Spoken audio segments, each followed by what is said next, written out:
നമസ്കാരം. ഒരിക്കൽ ശ്രീ നാരായണ ഗുരുദേവൻ്റെ ആശ്രമ പരിസരത്തായിട്ട് ഒരു വാഴത്തോട്ടം ഉണ്ടായിരുന്നു. അവിടെ നിന്ന് ഒരു രാത്രി ഒരു വൻ വാഴക്കുല മോഷണം പോയത്രേ. ആശ്രമത്തിലെ അന്തേവാസികളായ സന്യാസിമാർക്ക് അതൊരു അഭിമാന പ്രശ്നമായി തീർന്നു. അവർ രാമാനം കള്ളനെ പിടികൂടി പോലീസിൽ ഏൽപ്പിച്ചു. പോലീസ് മജിസ്ട്രേറ്റിൻ്റെ മുമ്പിൽ ഹാജരാക്കാനിരിക്കുകയാണ്. മജിസ്ട്രേറ്റ് യാദൃച്ഛികമായിട്ട് ഗുരുദേവൻ്റെ ശിഷ്യൻ കൂടിയായ പത്മനാഭൻ തമ്പി എന്ന ആളായിരുന്നു അത്രയും. അപ്പോഴേക്ക് ഈ വാർത്ത നാടാകെ പരന്നു. പത്മനാഭൻ തമ്പി എന്ന ഗുരുദേവൻ്റെ ശിഷ്യനായതുകൊണ്ട് തീർച്ചയായിട്ടും മോഷ്ടാവിന് ഏറ്റവും കഠിനമായ ശിക്ഷ തന്നെ കിട്ടുമെന്ന് ആളുകൾ അടക്കം പറഞ്ഞു.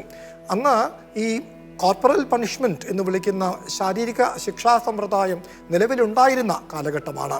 അപ്പോൾ മോഷ്ടാവിന് കടുത്ത ശിക്ഷ, അതായത് 101 അടിയോ മറ്റോ കിട്ടുമെന്ന് അവർ അടക്കം പറഞ്ഞു. ആ സമയത്ത് ഗുരുദേവൻ ആശ്രമത്തിൽ ഇല്ലായിരുന്നുവെന്നത് പരാമർശാർഹമാണ്. ഈ വാർത്ത കേട്ടുകൊണ്ടാണ് ഗുരുദേവൻ അവിടേക്ക് വന്നത്. അദ്ദേഹം അസ്വസ്ഥനായി. അദ്ദേഹം സന്യാസത്തെക്കുറിച്ചും സന്യാസികളെക്കുറിച്ചും ചിന്തിച്ചു. ആരാവണം ഒരു സന്യാസി? ഒരു സന്യാസി വീത രാഗ ഭയ ക്രോധനാവണം. രാഗം, ഭയം, ക്രോധം ഇവയ്ക്ക് തമ്മിൽ ഒരു ബന്ധമുണ്ട്. രാഗമെന്ന് വെച്ചാൽ ആസക്തി. ഒരാൾക്ക് ഒരു വസ്തുവിനോട് രാഗമുണ്ട്, ആസക്തിയുണ്ട് എന്നിരിക്കട്ടെ. എന്താണ് ആസക്തി? ആ വസ്തു ഇല്ലാണ്ട് പറ്റില്ല എന്ന അവസ്ഥയാണ് ആസക്തി. ആസക്തി എന്തിലേക്ക് നയിക്കും? ഭയത്തിലേക്ക് നയിക്കും. ആ വസ്തു തനിക്ക് നഷ്ടപ്പെടുമോ എന്ന ഭയത്തിലേക്ക് നയിക്കും. നഷ്ടപ്പെടുമ്പോൾ ക്രോധമുണ്ടാകും. ക്രോധമുണ്ടായാൽ എന്താണ് ഉണ്ടാവുക എന്ന് ഗീത അരുൾ ചെയ്യുന്നു. ക്രോധാത് ഭവതി സമ്മോഹ, സമ്മോഹാത് സ്മൃതി വിഭ്രമ, സ്മൃതിഭ്രംശാത് ബുദ്ധിനാശോ, ബുദ്ധിനാശാത് പ്രണശ്യതി എന്ന്. അതായത് ക്രോധം ചെന്നവസാനിക്കുന്നത് നാശത്തിലേക്കാണ്, സർവനാശത്തിലേക്കാണ്. ഇതൊക്കെ ഗുരു ചിന്തിച്ചു.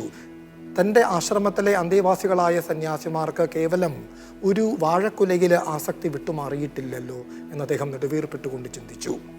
അദ്ദേഹം ആശ്രമത്തിൽ കയറാൻ കൂട്ടാക്കിയില്ല. അദ്ദേഹം അവിടെ നിന്ന് പോകാൻ തീരുമാനിക്കുകയാണ്.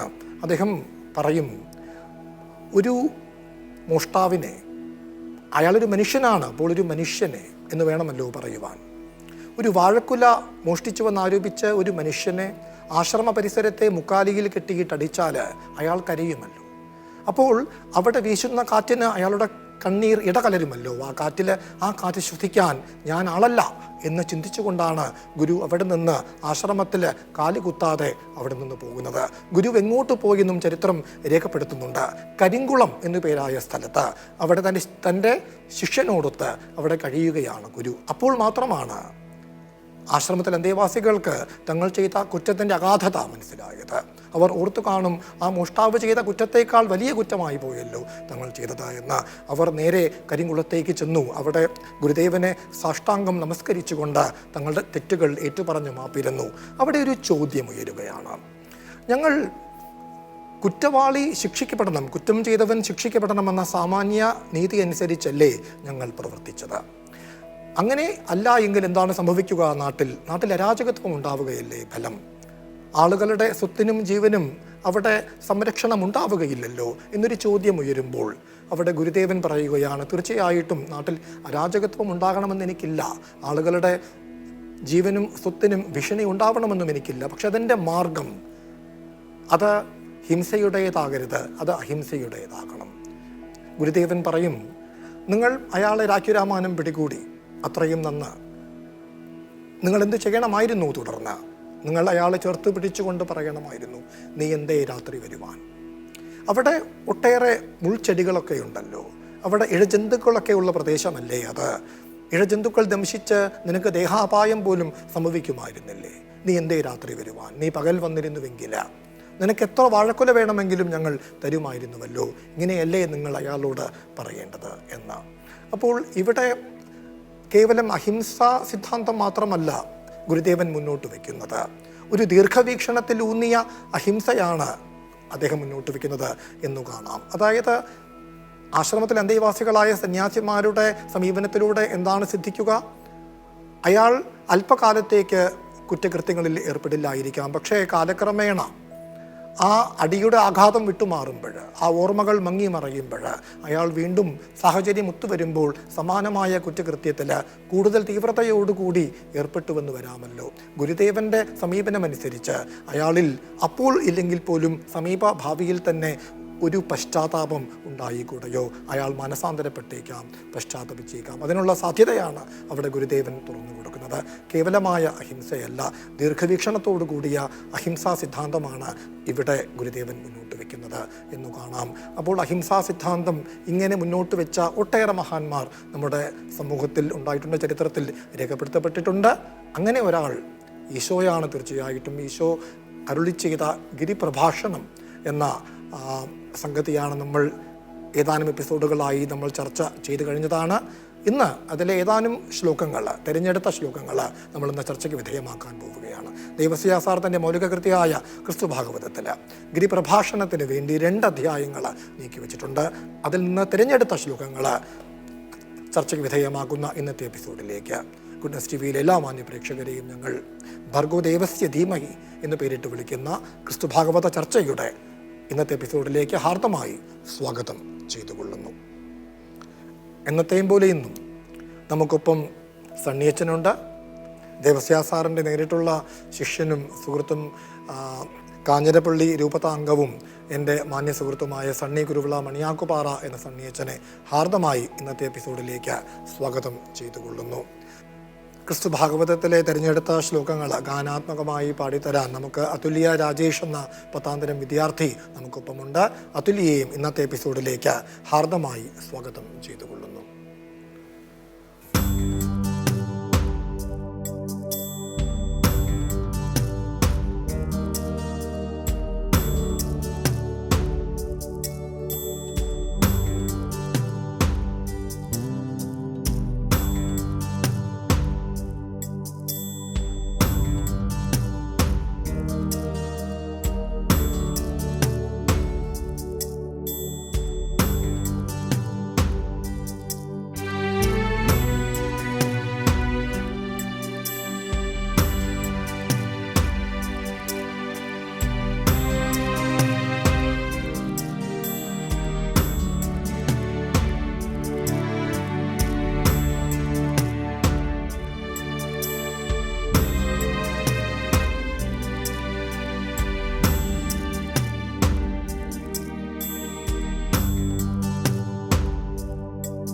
അച്ഛാ, നമ്മളൊന്നും പതിവ് തെറ്റിച്ചില്ല. നമ്മളൊരു കഥ പറഞ്ഞുകൊണ്ടാണ് തുടങ്ങിയത്.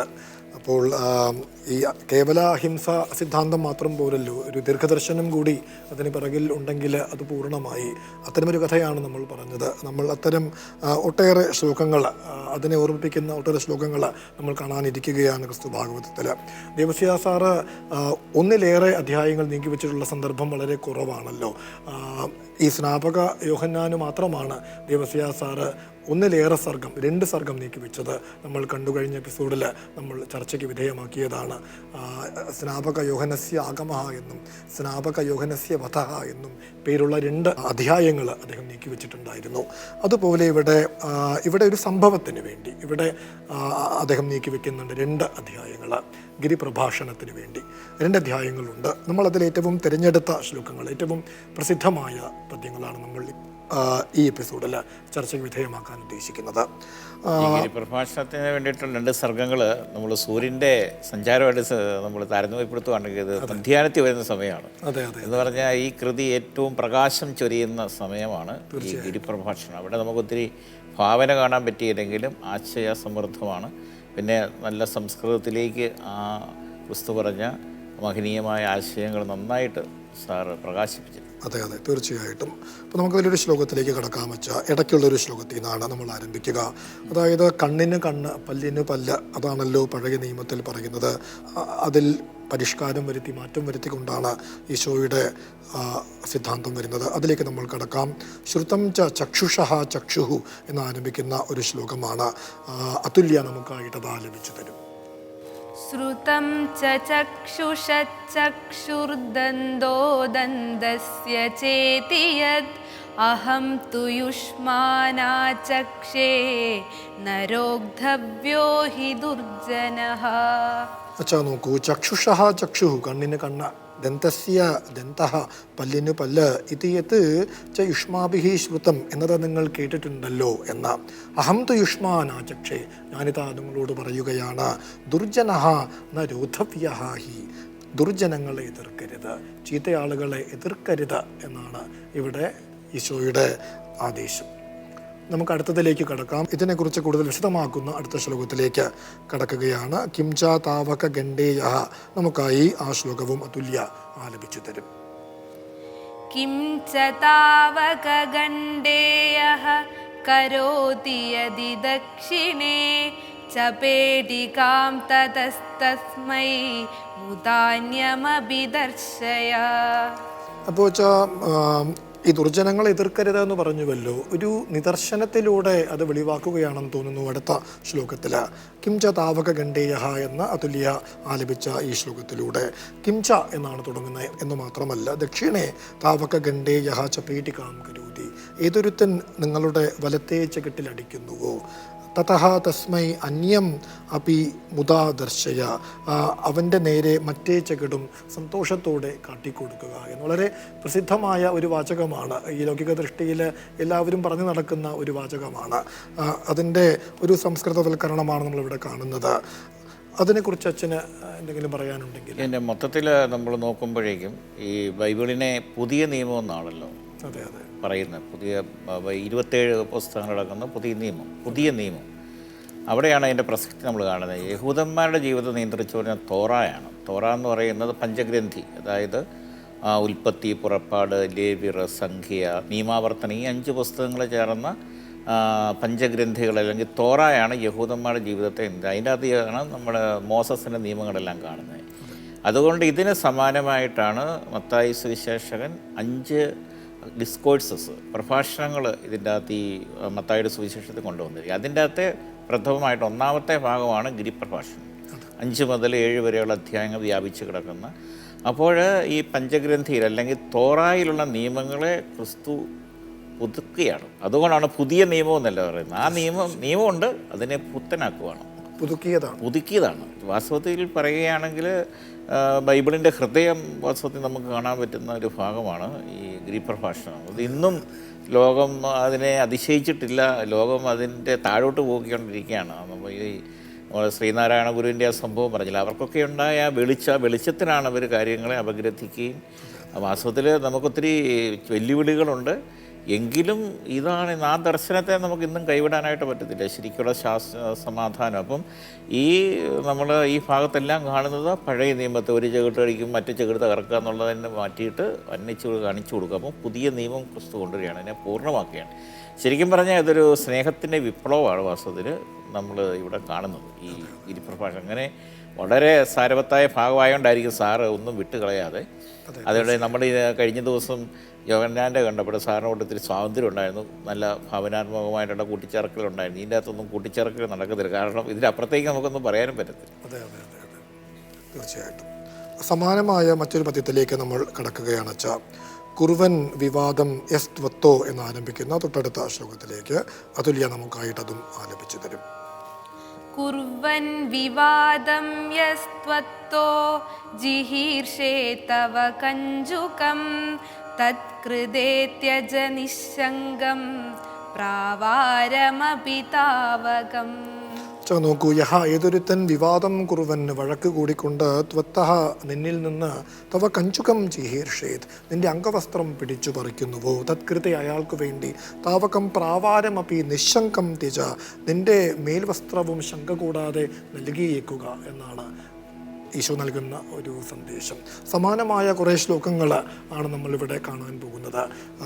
ഒരു ചകിടത്തടിക്കുന്നവന് മറ്റേ ചകിടും കൂടി കാണിച്ചു കൊടുക്കുക, നിങ്ങളുടെ കഞ്ചുകം അംഗവസ്ത്രം പിടിച്ചു പറിക്കുന്നവന് മേൽവസ്ത്രവും കൂടി. അതിലൂടെയൊക്കെ ഉദ്ദേശിക്കുന്നത് അവൻ ലജ്ജിക്കട്ടെ എന്നായിരിക്കുമല്ലോ. ശരിക്കും പറഞ്ഞാൽ ഒരു സ്നേഹത്തിൻ്റെ ഒരു പ്രതികാരമാണ് എന്ന് പറഞ്ഞാൽ നമ്മൾ മനുഷ്യൻ്റെ ഹൃദയത്തെ കീഴടക്കുകയല്ലേ. അവിടെ സൂചിപ്പിച്ചത് പറഞ്ഞ പോലെ അവനെ നീ എന്തിനെന്ന് രാത്രി വന്നു, നീ പകല് വന്ന് ഞങ്ങളെ സഹായിക്കാം. അപ്പൊ അവനെ ഒരു സ്നേഹത്തിന്റെ പ്രതികാരമാണ്. അതെ, അത് മറ്റാരെങ്കിലും പറഞ്ഞിരുന്നുവെങ്കിൽ ആളുകൾ വിചാരിക്കും പരിഹസിക്കുകയാണോ, കളിയാക്കിയതാണോ എന്ന് വിചാരിക്കും. പക്ഷെ അവിടെ പരിഹാസമോ കളിയാക്കലോ ലവലേശം പോലുമില്ല.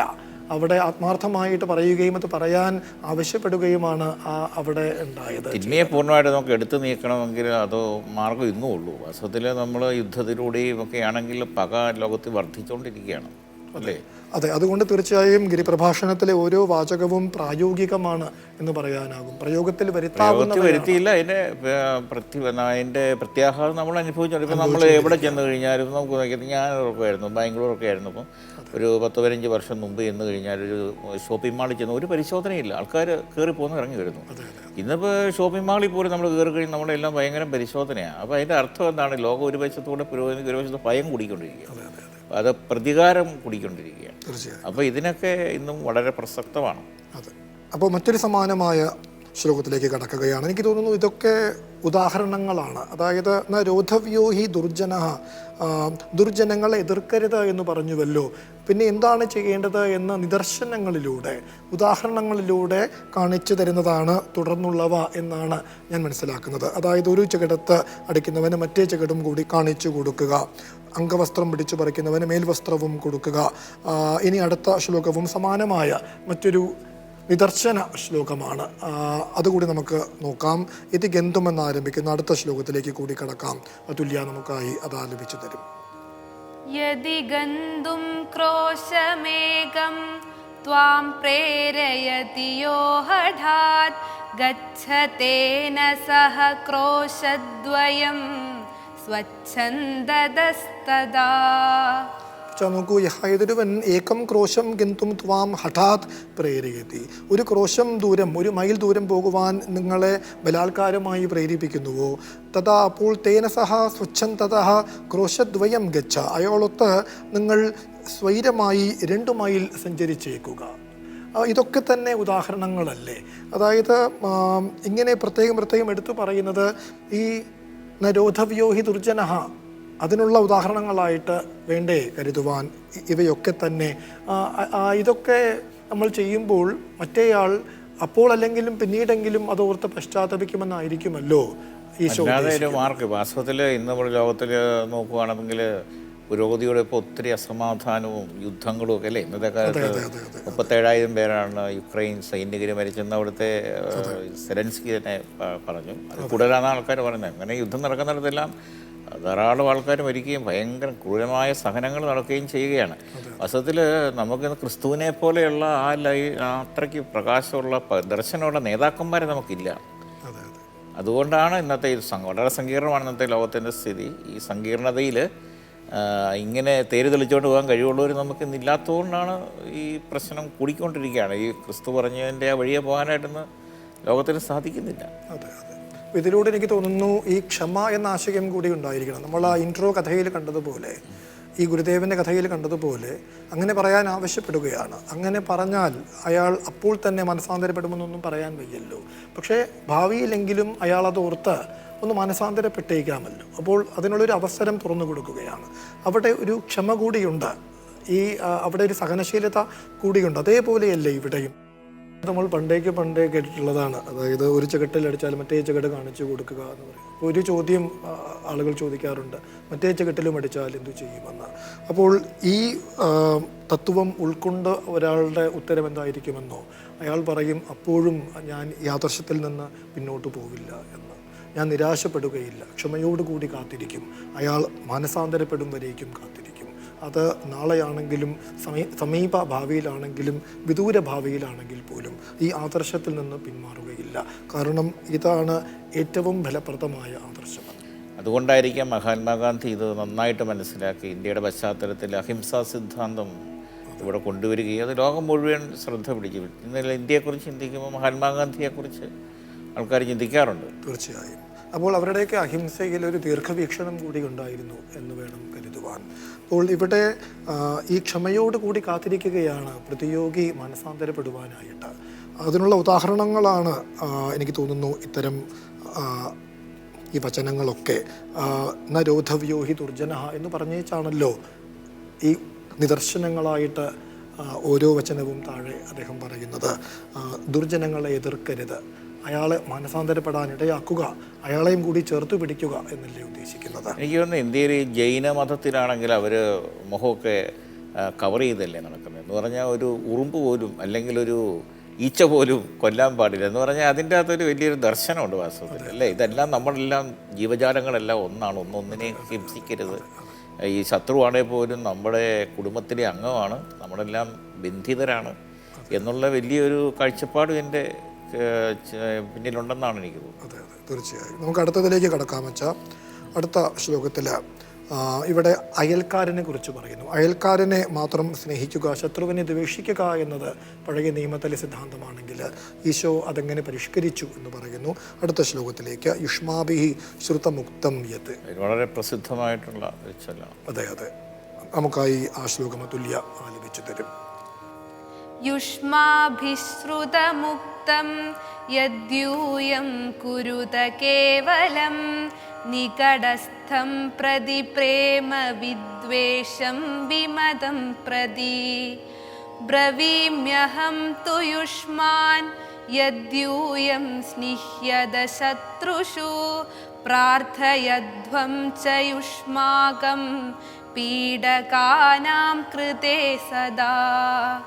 അച്ഛാ നോക്കൂ, യൂയം കേവലം നികടസ്ഥം പ്രേമ കുരുത വിമതം വിദ്വേഷം കുരുത ഇതി യത് ഉക്തം തത് യുഷ്മാഭിഹി ശ്രുതം. നിങ്ങൾ കേട്ടിട്ടുണ്ടല്ലോ, അയൽക്കാരനെ മാത്രം സ്നേഹിക്കുക, ശത്രുവിനെ ദ്വേഷിക്കുക എന്നത്. ബ്രവീമ്യഹം തു യുഷ്മാൻ, യുഷ്മാൻ തു വഹം ബ്രവീമി, ഞാൻ നിങ്ങളോടായി പറയുന്നു. ഇത് യൂയം സ്നിഹ്യത ശത്രുഷു, നിങ്ങൾ ശത്രുക്കളെ സ്നേഹിക്കുവിൻ എന്ന. പ്രാർത്ഥയധ്വം ച യുഷ്മാകം പീഡകാനാം കൃതേ സദാ. യുഷ്മാകം പീഡകാനാം കൃതേ, നിങ്ങളെ പീഡിപ്പിക്കുന്നവർക്ക് വേണ്ടി സദാ പ്രാർത്ഥയത്വം, നിങ്ങൾ പ്രാർത്ഥിക്കുവിൻ എന്ന. ഇതിനെക്കുറിച്ച് പറയുമ്പോഴേ നമ്മൾ ഈ പലപ്പോഴും ഈ പഴയ നിയമത്തിലെ ചില സംഭവങ്ങൾ എടുത്തിട്ട് പറയും ബൈബിള് മോശമാണ്. ഈയിടെ അടുത്ത് ഒരു വർഷം കിട്ടും ബൈബിൾ വളരെ അശ്ലീല ഗ്രന്ഥമാണ്. കാരണം അതിനകത്ത് പഴയ നിയമത്തിലെ ചില സംഭവങ്ങൾ എടുത്താണ്. വാസ്തവത്തിൽ ഈ പുതിയ നിയമത്തിൻ്റെ ഈ ഭാഗമാണ് പഴയ നിയമം വെച്ചല്ല ബൈബിളിനെ. പഴയ നിയമത്തിൽ ഒത്തിരി നല്ല കാര്യങ്ങളുണ്ട്, അതാരും പറയത്തില്ല. സങ്കീർത്തനങ്ങൾ, അതുപോലെ തന്നെ വിജ്ഞാന ഗ്രന്ഥങ്ങൾ, വിസ്റ്റൺ ലിറ്ററേച്ചർ എന്നൊക്കെ പറയുന്ന പ്രഭാഷകൻ്റെ പുസ്തകം, ജ്ഞാനോക്തികൾ, അല്ലാതെ തന്നെ പ്രവാചകമാണ്, എല്ലാ ഒന്നാന്തരം നല്ല വാക്കുകളുണ്ട്, അങ്ങനെ ഇതെല്ലാം ഉണ്ട്. എങ്കിലും പഴയ നിയമത്തിൽ ഒത്തിരി അന്ന് ഈ ട്രൈബൽ സെറ്റപ്പ് നമ്മൾ മനസ്സിലാകും. അന്നത്തെ ഗോത്രവർഗ്ഗക്കാർ പോലെയല്ലേ. ഈ ആഫ്രിക്കയിൽ വർക്ക് ചെയ്യുന്ന ഒരു അച്ഛൻ എന്നോട് പറയുകയുണ്ടായി, ഒരു സ്കൂളിൽ ഒരു കുട്ടിയെ ആക്രമിക്കുകയാണെങ്കിൽ തിരിച്ചടി കൊടുത്തിട്ട് എന്നാലേ വീട്ടുകാർ അവനെ മാനിക്കുകയുള്ളൂ, അല്ലെങ്കിൽ അവനെ കഴിവില്ലാത്തതാണ്. അവിടെ അങ്ങനെ ഗോത്രങ്ങൾ തമ്മിലുള്ള ഈ വഴക്കുള്ളത് കൊണ്ട് അവിടെ ക്ഷമിച്ചു കൊടുത്തു കഴിഞ്ഞാൽ ഒരു ഗോത്രം കാണുകയില്ല. അങ്ങനെ ഒരു സെറ്റപ്പിനാണ് വാസ്തവത്തിൽ ഈ പഴയ നിയമത്തിൻ്റെയൊക്കെ പശ്ചാത്തലം നമ്മൾ നോക്കുമ്പോഴേക്കേ. യോശുവയുടെ പുസ്തകത്തിലാണെങ്കിൽ കാനാൻ ദേശത്തേക്ക് പ്രവേശിക്കുമ്പോൾ ഒത്തിരി മാത്രം യുദ്ധങ്ങളും കൊലപാതകങ്ങളും നടക്കുന്നുണ്ട്. എങ്കിലും ഈ ട്രൈബൽ ബാക്ക്ഗ്രൗണ്ടിലാണ് ഒത്തിരി കാര്യങ്ങൾ പഴയ നിയമത്തിൽ കിടക്കുന്നത്. എന്നാൽ ഇതിനെല്ലാം ക്രിസ്തു പുതുക്കിയ കാര്യം പലരും ശ്രദ്ധിക്കുന്നില്ല. ഇവിടെയാണ് നമ്മുടെ ഏറ്റവും നല്ല ഒരു ഉദാഹരണം കാണുന്നത്. ശത്രുവിനെ ദ്വേഷിച്ചത് ക്രിസ്തു പറഞ്ഞ ഏറ്റവും എന്നാ പറയുന്നത് രത്നങ്ങളിൽ പെട്ടതാണ് വാസ്തവത്തിൽ ഈ ഭാഗം. ഇതാണ് ശരിക്കുമുള്ള പുതിയ നിയമം. ഇത് വെച്ച് വേണം പഴയ നിയമത്തെ പോലും വിലയിരുത്തണമെന്നുള്ളതാണ് കത്തോലിക്കാ സഭ പഠിപ്പിക്കുന്നത്. അതെ അച്ഛാ, അയൽക്കാരനെ സ്നേഹിക്കുന്നതിൽ എന്ത് വിശേഷമാണുള്ളത്? നിങ്ങളെ ഇങ്ങോട്ട് സ്നേഹിക്കുന്നവനെ അങ്ങോട്ട് സ്നേഹിക്കുന്നതിൽ എന്ത് വിശേഷമാണുള്ളത്? ഇങ്ങോട്ട് ദ്വേഷിക്കുന്നവനെ സ്നേഹിക്കുമ്പോഴല്ലേ അതിലല്ലേ വിശേഷം എന്ന്. അപ്പോൾ അതല്ലേ വിശാല മനസ്കത, അതല്ലേ സ്നേഹം. ഒരു സമാനമായ ശ്ലോകത്തിലേക്ക് കൂടി കടക്കുകയാണ്. പ്രേമകാരിഷു യത് പ്രേമ എന്നാരംഭിക്കുന്ന തൊട്ടടുത്ത ശ്ലോകത്തിലേക്ക് അതുല്യ നമുക്കായിട്ട് ആലപിച്ചു തരും. പ്രേമകാരിഷു യത് പ്രേമ കൃതം തന്നാഭിനന്ദ്യത്തെ കിം ശുൽക്കാദായിനശ്ചാപി ന കുർവന്തി തദേവ ഹി. അച്ഛാ നോക്കൂ, യത് പ്രേമ, ഏതൊരു സ്നേഹം പ്രേമകാരുഷു കൃതം, സ്നേഹിക്കുന്നവരോട് നിങ്ങൾ പുലർത്തുന്നുവോ, തത് ന അഭിനന്ദിയത്തെ, അത് പ്രശംസാർഹമല്ല. നിങ്ങൾ ഇങ്ങോട്ട് സ്നേഹിക്കുന്നവരെ അങ്ങോട്ട് സ്നേഹിക്കുക എന്നത് പ്രശംസാർഹമല്ല, അഭിനന്ദനീയമല്ല. ന അഭിനന്ദിയത്തെ എന്നാണ് വാക്ക്. ബൈബിളിൽ അങ്ങനെയാണോ വാക്ക്? അല്ല, ക്രിസ്തു പറഞ്ഞ് നിങ്ങളെ സ്നേഹിക്കുന്നവരെ മാത്രമാണ് നിങ്ങൾ സ്നേഹിക്കുന്നതെങ്കിൽ എന്താ പ്രയോജനം? പ്രയോജനമെന്നാണ്. അതിൽ ദേവസ്യാസർ ഉപയോഗിച്ച വാക്ക് ഈ അഭിനന്ദന പദമാണ്. തത് ന അഭിനന്ദിയത്തെ, അത് പ്രശംസാർഹമല്ല, അഭിനന്ദനീയമല്ല, അഭിനന്ദിക്കത്തക്കതല്ല എന്ന്. കാരണം കിം ശുൽക്കാദായിനശ്ചാപി ന കുർവന്തി തദേവ ഹി, അത് കരം പിരിവുകാരും അങ്ങനെയൊക്കെ അല്ലേ ചെയ്യുന്നത്? കിം ശുൽക്കാദായിനശ്ചാപി ന കുർവന്തി തദേവ ഹി എന്ന്, കരം പിരിവുകാരും അപ്രകാരം ചെയ്യുന്നില്ലയോ എന്ന്. അപ്പോൾ ഇതിലൊക്കെ നമ്മൾ കാണുന്നത് അഹിംസാ സിദ്ധാന്തം മാത്രമല്ല, ഒരു ദീർഘവീക്ഷണത്തോടു കൂടിയ അഹിംസയാണ്. അതിൽ ക്ഷമാശീലതയുണ്ട്, സഹിഷ്ണുതയുണ്ട്, അല്ലേ? അതായത് പ്രതിയോഗി മാനസാന്തരപ്പെടാനുള്ള അവസരം അവിടെ തുറന്നു കൊടുക്കുകയാണ്, ക്ഷമയോടുകൂടി ഇയാൾ കാത്തിരിക്കുകയാണ്. ഒരാളെ പൂർണ്ണമായിട്ട് എങ്ങനെയാണ് നേടുന്നത്, ഈ തിന്മയെ വേരോടെ പിഴുതെങ്ങനെയാണ് കളയുന്നതെന്നുള്ളതിൻ്റെ ഏറ്റവും നല്ല മാതൃകയാണ് പറഞ്ഞു തരുന്നത്. വേറൊരു മാർഗം ലോകം കണ്ടുപിടിച്ചിട്ടുണ്ടെന്ന് തോന്നുന്നു. അപ്പോൾ താൻ നന്നാവുക മാത്രമല്ല, എല്ലാവരും നന്നാവണം എന്നൊരു വീക്ഷണം കൂടി. ഇപ്പോൾ ഒരു സാമൂഹ്യ പ്രതിബദ്ധത നമുക്കിതിലൂടെ കാണാൻ പറ്റും. അത് അഹിംസയിൽ ഊന്നിയ കൂടിയിരിക്കുകയാണെന്ന് പറയുമ്പോൾ ഈ അഹിംസയിൽ അല്ലെങ്കിൽ സ്നേഹത്തിലൂന്നിയ ഒരു സ്നേഹ വിപ്ലവമാണ് ക്രിസ്തു. ഒരു വിപ്ലവാത്മകമായ രീതിയിലുള്ള ഒരു സ്നേഹമാണ്, വെറും സ്നേഹമല്ലത്. അപ്പോൾ സ്നേഹത്തിൻ്റെ വിപ്ലവത്തിലൂടെ നമുക്കിവിടെ സമാധാനം കൊണ്ടുവരാൻ പറ്റുള്ളൂ എന്നുള്ള ഒരു അടിവരയിട്ട് പറയുന്ന കാര്യങ്ങളാണ് നമ്മൾ കേട്ടോളൂ. എന്തായാലും അച്ഛാ, പ്രഭാഷണം വായിക്കുമ്പോൾ മറ്റധ്യായങ്ങളെ അപേക്ഷിച്ച് ഒട്ടേറെ ആശയങ്ങൾ നമുക്ക് തോന്നാതിരിക്കുകയില്ല. വായനക്കാരന് ദേവസ്യാസാറ് അത് ഉൾക്കൊണ്ടുകൊണ്ട് തന്നെയാണ് അതിലെ ഓരോ ശ്ലോകവും അദ്ദേഹം വിവർത്തനമാണ് നടത്തുന്നത്, അല്ലേ? നമ്മൾ സ്നാപക യുഹനസ്യ വതഹ എന്ന കൃതിയിൽ നമ്മൾ കണ്ടു, ഇവിടെ ഒരു കവിയെ കാണാമെങ്കിൽ ഇവിടെ ഒരു വിവർത്തകനെയാണ് നമ്മൾ കാണുന്നത് എന്ന്. ഇനിയും ശ്ലോകങ്ങളുണ്ട്, പ്രസിദ്ധമായ ശ്ലോകങ്ങൾ ഇനിയുമുണ്ട്. നമുക്കത് വരും ആഴ്ചകളിലെ ചർച്ചയ്ക്ക് വിധേയമാക്കേണ്ടതുമുണ്ട്. ഗുഡ്നസ് ടിവിയിലെ എല്ലാ മാന്യ പ്രേക്ഷകർക്കും നന്ദി, നമസ്കാരം. ഈ പ്രോഗ്രാമിനെ കുറിച്ചുള്ള നിങ്ങളുടെ അഭിപ്രായങ്ങളും നിർദ്ദേശങ്ങളും വാട്സാപ്പിലൂടെ ഞങ്ങളെ അറിയിക്കുക. അറിയിക്കേണ്ട നമ്പർ 9074576022.